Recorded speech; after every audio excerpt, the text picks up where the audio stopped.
Nietzsche's the first philosopher to make boredom a crucial philosophical problem. Crisis of Desire, if it's a novel philosophical problem, it's not new to literature.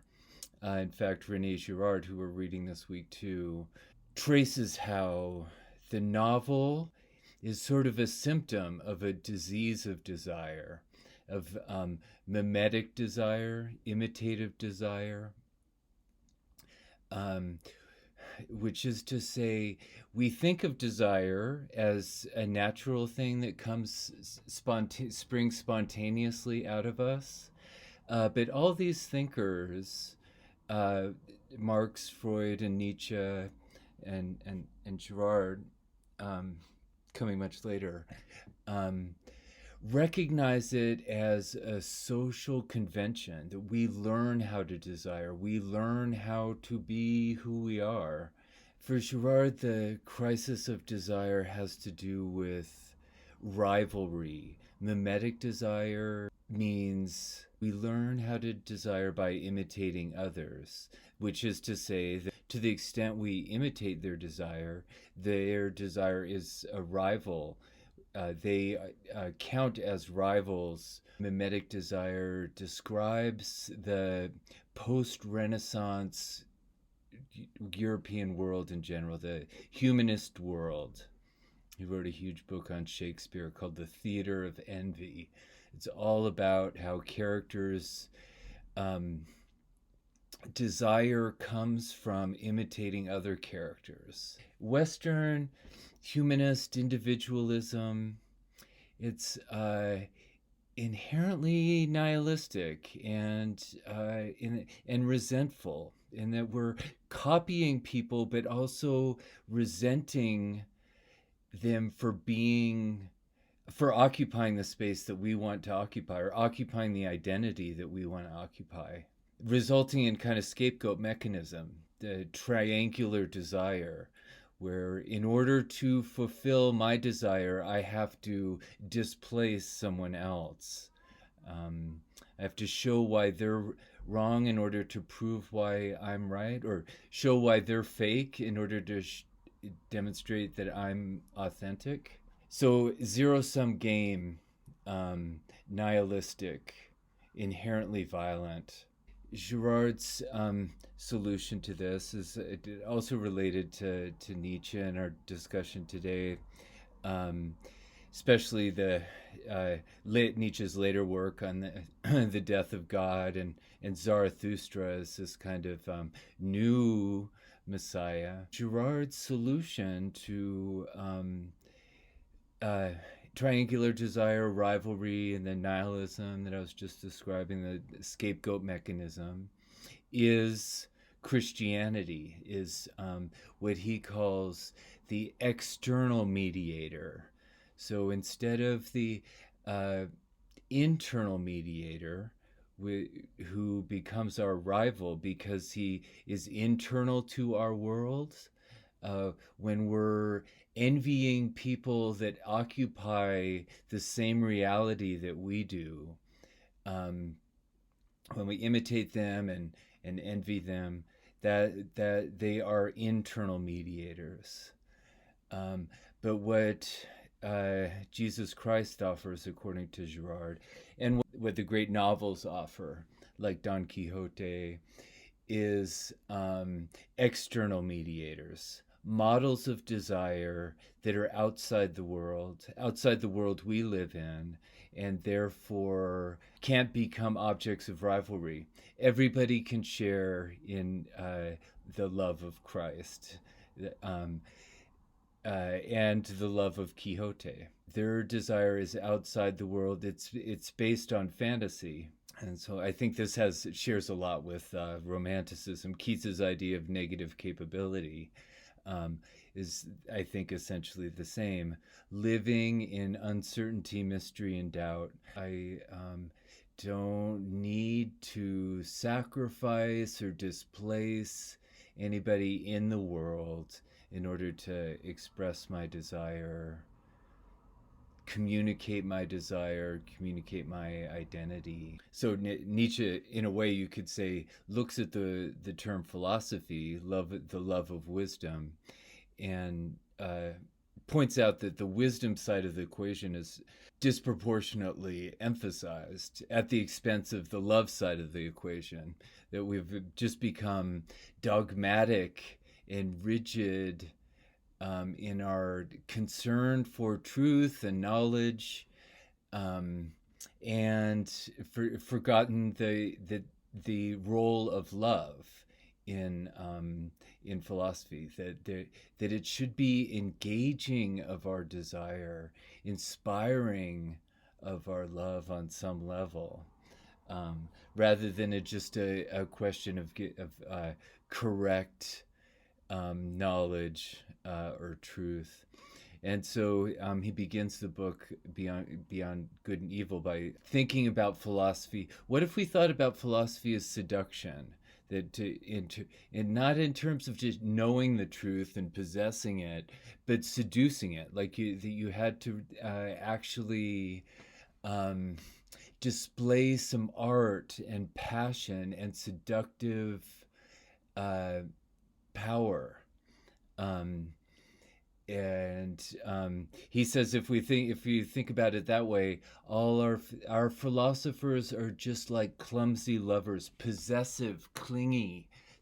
All they care about is knowing and holding on to truth. They don't display or embody, express love and desire for wisdom in an inspiring, seductive way. So that's what he's trying to rekindle. And I should also say here that it's often politically quite incorrect. A lot of his work like this, arguably, is sexist. Nietzsche wants to re-engage the emotions. That also means being provocative.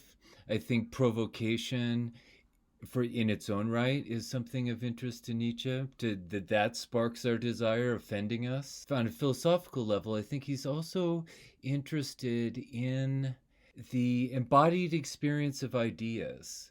That ideas have a material, embodied aspect. So he rejects a kind of abstract humanism. He thinks the differences among people, sexual, racial, and otherwise, matter. And it wants to explore how those impact on thinking in ways that can be not just provocative, but offensive. But it can also be very moving. The preface to The Gay Science discusses his personal struggle with health issues. I think he had all kinds of health issues, but I think migraines were really severe, kept him from working a lot of the time. And he ultimately, the last 10 years of his life, he didn't speak at all and spent in an insane asylum. But he speaks very movingly in the preface to The Gay Science about the experience of illness and how much he's learned, how much illness has taught him. I find that very persuasive. If you just on the intuitive level, if you think about your own experience of illness, even having the flu or whatever, the experience of what Nietzsche calls the intoxication of convalescence. The way in which illness can uniquely instruct you about the value of health. Really crucial insight for Nietzsche. That as he puts it a different way, pleasure we don't bother to question because it's content. We're content. Whatever feels okay, we have no need to question. We only question it if it's causing us pain, causing us trouble. That makes us complacent about what doesn't hurt, whatever doesn't cause us trouble, we tend not to question and just take for granted. That's all. That's at the root of Nietzsche's critique of boredom, or exhausted desire, as he puts it in that prologue to Beyond Good and Evil again. He finishes it by saying, "We've lost the tension in our bows." So, as if we were aiming to shoot an arrow. We have no tension in our bows. We have no desire. We have no goals that we're aiming for.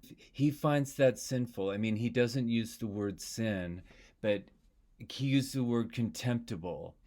Um, so Nietzsche, for all his anti-religious talk, he is, I think, a deeply moral thinker. He's concerned about appreciating what deserves appreciation, and which is life. That we need to, that we're taking life for granted, and need to show it more appreciation and more reverence. And that's the kind of thing that illness teaches, pain in general, the kind of things that our culture sort of teaches us to avoid. Again, desire, it requires risk. Live dangerously. Experimenting is a defining aspect of the gay science. What makes science joyous, what makes knowledge joyful, is an embrace of uncertainty. We can't cling like clumsy, possessive lovers to knowledge just for its own sake, without killing it, without killing the point of it. We have to have a taste for the process of pursuing knowledge and the risks that involves, in order to maintain a sense of the value of knowledge.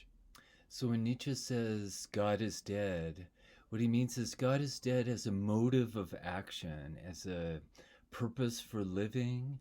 That's why he says, and we murdered him. We murdered him through our complacency. So now that God is dead, Nietzsche says, we have to return to the earth. We have to rediscover inspiration here in the world. So God is dead and the earth is alive. And that's why animals figure so prominently, especially in Thus Spoke Zarathustra. And just like I think there's something really intuitively compelling about the analogy of illness. Animals kind of are helpful in that way too.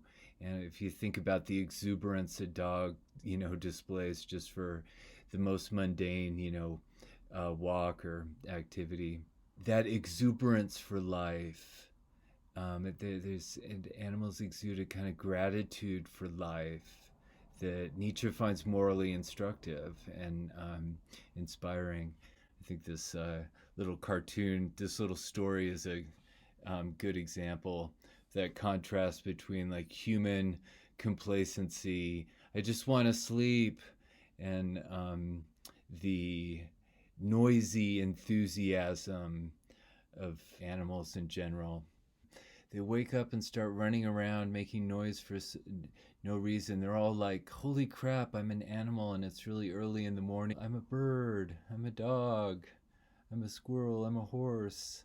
So I think that's part of what Nietzsche's after. Is he presents his philosophy as therapy, as a way of reigniting or discovering for the first time this kind of gratitude for life. Organic life metabolizing energy is predicated on excess energy.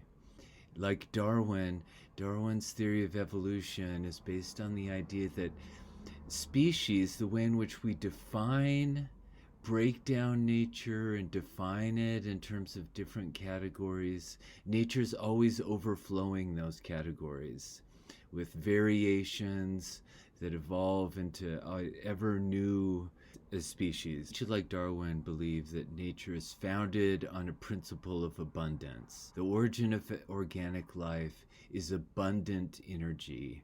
Like, Rousseau and the idea of claiming a piece of land, any attempt to identify nature in terms of concepts, reduce it to a particular unchanging concept, is getting it wrong, doing a kind of violence or distortion. That's what's cool about this duck-rabbit illusion, I think, that you can see a duck or you can see a rabbit, but you can't see both at the same time. I think that's instructive about nature.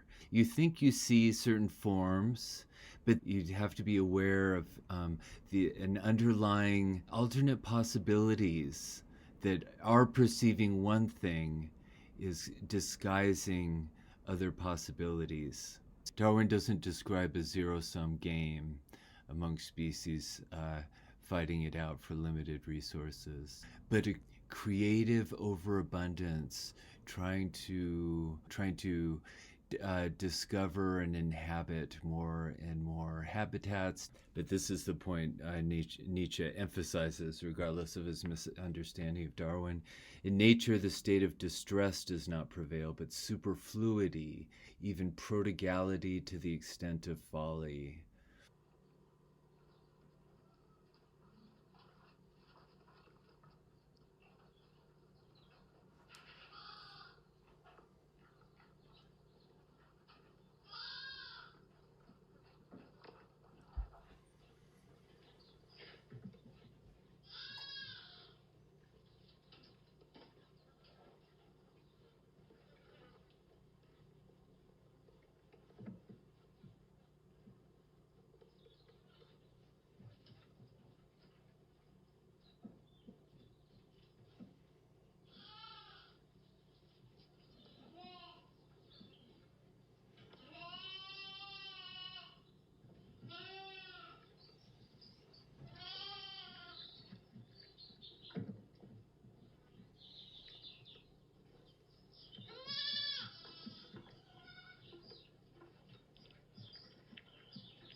Absurd overflow.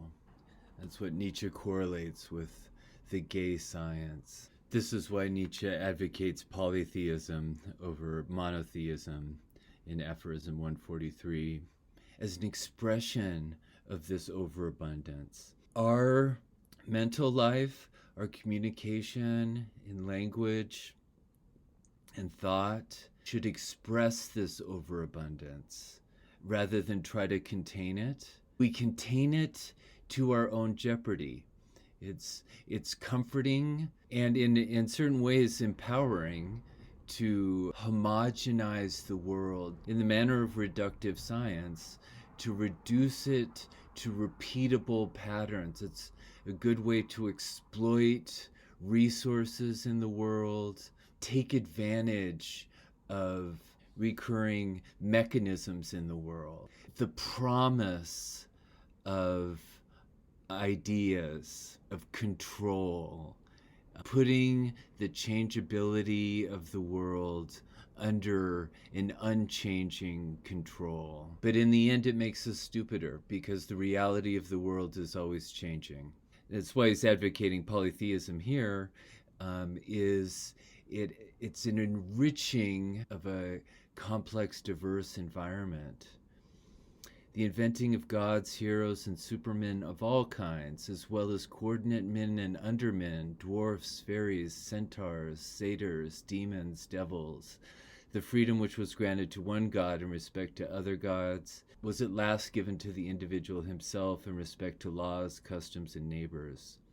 It's a way of diversifying life, exploring different facets of oneself, different possibilities of oneself. Monotheism, on the contrary, the rigid consequence of the doctrine of one normal human being, consequently the belief in a normal God beside whom there are only false, spurious gods, has perhaps been the greatest danger of mankind in the past. Because it's stunting.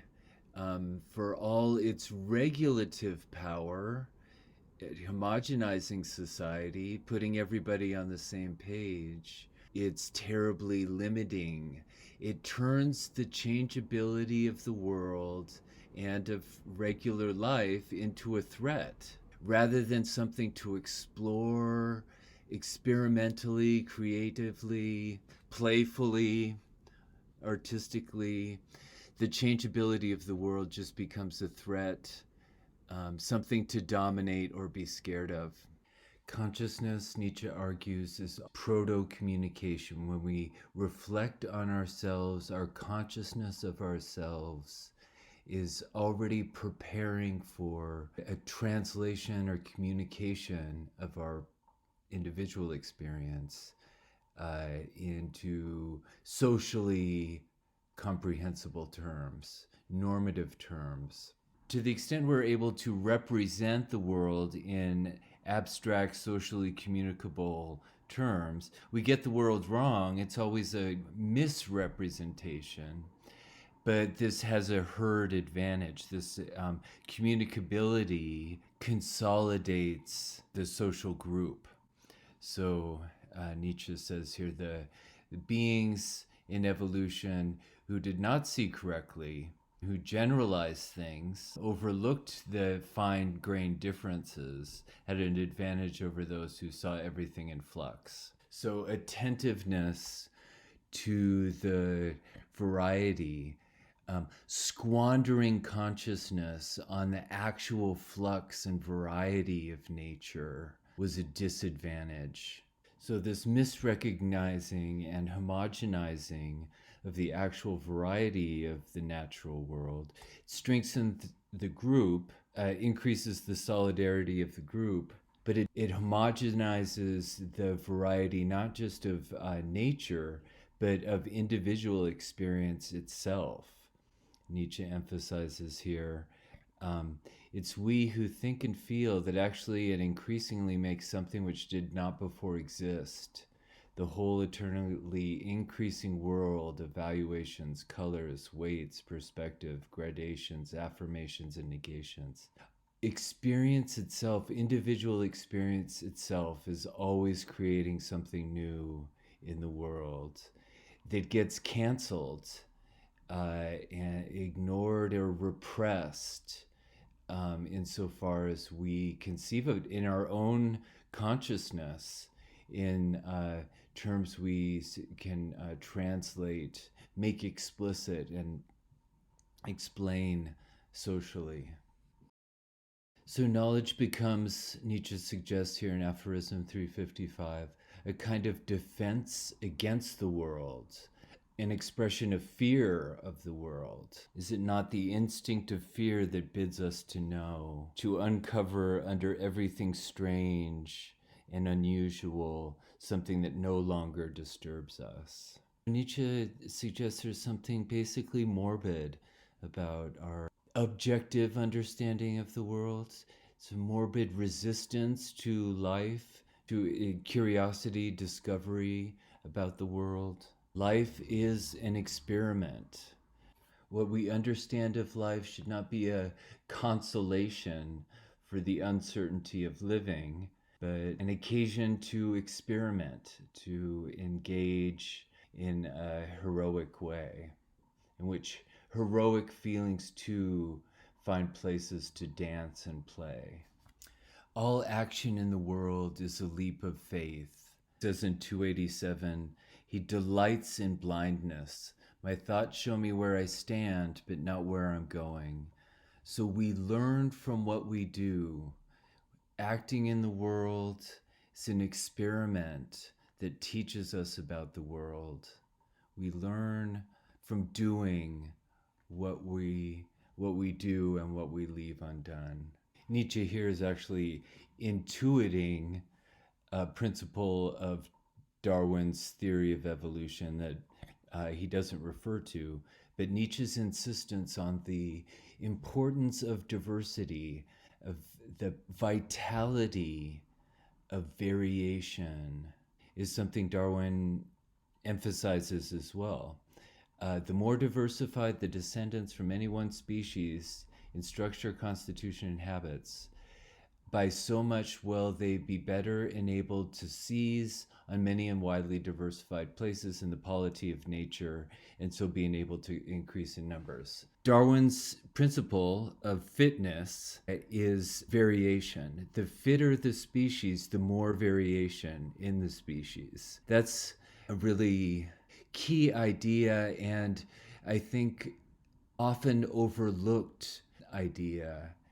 We tend to think of fitness in reductive terms, like we think strength, being strong is, something you can measure by, just like the force of your muscles, and that's what it means to be strong. That model applies to what it means to be fit, but that's not what Darwin means by fitness. Fitness is adaptability to uncertain, unpredictable, and always changing circumstances. So in the end, there's no way to define, what actually makes a species fit, what makes a species survive, succeed in the struggle for existence is never knowable. All you can know is that it didn't fail. It managed to keep going, to survive for the time being. There's a deep element of queerness. What allows a species to procreate, what makes it successful, has an irreducible element of mystery to it. But what can be said for sure is that it rewards ingenuity, innovation, variation. That's to say, freedom to diverge from the norm. Very normatively restricted animals or behavior, morphology and behavior, will be very fragile and easily disrupted in nature. Like Darwin, Nietzsche advocates pluralism for its own sake. The only criterion of fitness is variation, diversification. So Nietzsche suggests style as an ultimate moral principle, the expression of a single taste, uniqueness, organizing all one's strengths and weaknesses into a uniquely fashioned style. What's crucial, I think, about making the ultimate moral category an aesthetic criterion, style, is that it's interactive. It's something we negotiate fashion socially. It's something that is always a matter of provisional consensus. And I think that's what Darwin's tree of life, this diagram of species variation. Each generation gives rise to random variations. Some of them succeed and proliferate, branch off and continue, but perpetually always test out new variations. And some of those succeed and continue. So what you end up with here is a map of environmental interaction. A successful species is as much a reflection of the environment as an assertion of species identity. And this pattern here is called arborization, as a virtually universal pattern in nature. So it looks like leaves, trees. It's named for trees, arborization. Looks like the veins in your body. Looks like, river, the flow of water across land. Looks like the neural networks in your brain. This is an image of irreducible environmental interaction. Fitness or moral purpose as style is a maximal interactive criterion. It's like the criterion of voice in poetry or in music. We communicate in order to test criteria of communication. It's, in the end, it's like birdsong. We assert who we are just to reflect back to one another that we're here and what it means to be here. It's another kind of community bonding, but it is not dogmatic. It's not fearful.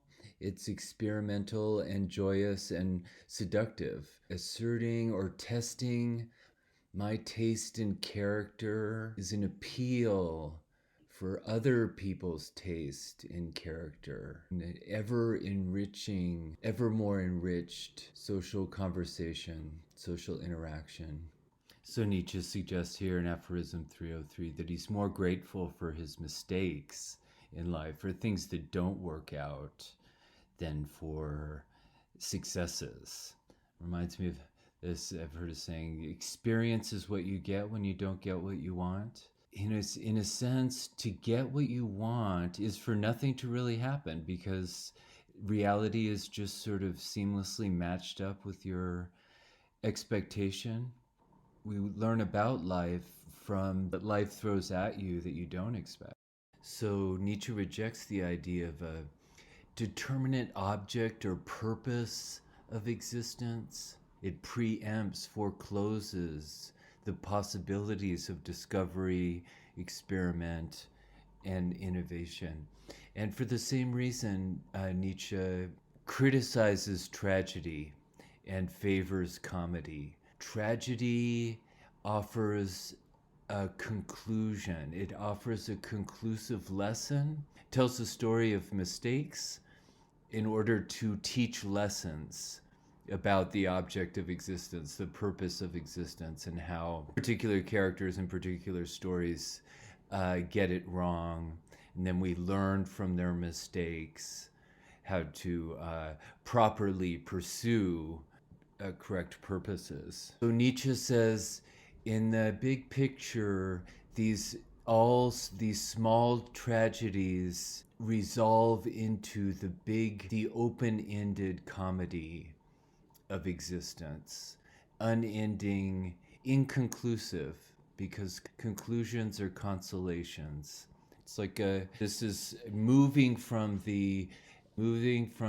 Apollonian linearity, narrative conclusion, abstract knowledge, to a rhythm of recurrence. It's more like a dance. The comedy of existence is an ongoing rhythm. So there's a superior wisdom in recognizing the cycles of tragedy turn into endless comedy. This is what the gay science is about, teaching us how to embrace this recurrence, these rhythms of life. There are lots of images of recurrence. The most famous, of course, is the Aphorism 341 on the greatest weight, which questions our ability to affirm the learning process of life. How interesting have you made your mistakes? Other great image of recurrence. Nietzsche encourages us to imagine all the stories that go unacknowledged, uncommunicated in history. Any reductive, particular historical narrative necessarily leaves out. This is something like what it would mean to affirm eternal recurrence, to be able to assume, as he describes it here, to regard the history of man in its entirety as one's own history, feel in the immense generalization all the grief of the invalid who thinks of health, of the old man who thinks of the dream of his youth, of the lover who's robbed of his beloved, of the martyr whose ideal is destroyed, of the hero on the evening of an indecisive battle which has brought him wounds and the loss of a friend. To bear all this immense sum of grief of all kinds, to be able to bear it and yet still be the hero who on the commencement of a second day of battle greets the dawn and his happiness. To accept the abundance of life, of history that persists, that outlives all tragedy. To be able to take this upon your soul, the oldest, the newest, the losses, hopes, conquests, and victories of mankind, to have all this at last in one soul, to comprise it in one feeling, this would necessarily furnish a happiness which man has hitherto not known. So it's an affirmation of life, the most diversified and rich affirmation of living, the purposefulness of all these various lives that doesn't leave any out. A God's happiness, full of power and love, full of tears and laughter, a happiness which, like the sun in the evening, continuously gives of its inexhaustible riches and empties into the sea. And like the sun, too, feels itself richest when even the poorest fisherman rows with golden oars. So even the sun is enriched by this, the poorest fisherman's persistent work, the rowing, the recurring, the circular persistence of life, even the most on even the most meager, humble level. That enriches even the sun, the source of all value, but it's enriched the humblest, continuing the comedy of existence. This divine feeling might then be called humanity. And this is the challenge of Nietzsche's basic idea of amor fati, the love of fate. Every event, insofar as it's new, every action, every combination of thought and feeling is a disruption, is something, at odds with what's happened in the past. So every experience, insofar as it's an experience, has a tragic structure, a disruptive structure. The challenge of life is to embrace that disruption as an experiment, to welcome what it has to teach. This is what I think he means here. Free in the bonds of thy sweet constraint. Life keeps throwing unpredictable events, circumstances, and conditions at you, constraining you by differing from your expectations. But that precisely is your freedom, to be bonded, to be constrained by those bonds. Freedom is the chance to engage those bonds and to stylize your character. I want to perceive the necessary characters and things as the beautiful. What happens to happen, I want to be adaptable, accommodating, to have a sufficiently expansive view of my possibilities to find the beauty in whatever life throws at me. Philosophy is a gay science rather than as a kind of protective or defensive or resentful retreat from life, from fate, but an affirmation of life. Nietzsche compares to writing with blood. I love only that which one writes with his blood. Whoever writes in blood and proverbs does not want to be read, but to be learned by heart. So writing that speaks to the body, that affirms embodied fate. So I want to end with a couple poems that I think exemplify love of fate, stylization of character, because they speak to passion beyond the text. They speak to and for a desire, a strength and affirmation of life, even in pain, that's beyond the text. So the text becomes like a symptom. They're both poems about art. Elizabeth Bishop's One Art is a villanelle, very complex poetic form, very rigid, intricate design. It's like a very intricate waltz pattern of interlaced lines repeated across stanzas. But it's a poem about loss that I think can be compared to Nietzsche's experience of fate as a perpetual disruption in a godless world. So this intricate villanelle form is sort of presented as a way of holding on. It's the one art, the one means of holding steady in this world of dispersal and dissolution. It has a very powerful conclusion where the form almost breaks and she implores herself to continue writing. So the writing itself, just writing, not what you're writing, but the fact of writing becomes a test of affirming life. One art. The art of losing isn't hard to master. So many things seem filled with the intent to be lost, that their loss is no disaster.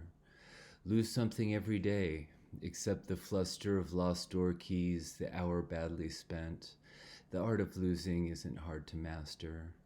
Then practice losing farther, losing faster, places and names and where it was you meant to travel. None of these will bring disaster. I lost my mother's watch, and look, my last or next to last of 3 loved houses went. The art of losing isn't hard to master. I lost 2 cities, lovely ones, and vaster, some realms I owned, 2 rivers, a continent. I missed them, but it wasn't a disaster. Even losing you, the joking voice, a gesture I love. I shan't have lied. It's evident the art of losing's not too hard to master, though it may look like, write it, like disaster. The final line is so powerful, and it's stuttering, the repetition of like. To write is to muster the strength for metaphor, to speak to ineffable aspects of life. The courage of writing, the strength to speak to it, though it may look like disaster. Rilke's poem, The Archaic Torso of Apollo. It's obviously another poem about art, about a fragmentary sculpture, like Percy Shelley's Ozymandias. And also, like Ozymandias, it's about reading the sculpture. It's about everything that's not there, but that we can't help projecting onto it. Becomes an image of ourselves, of our own passion.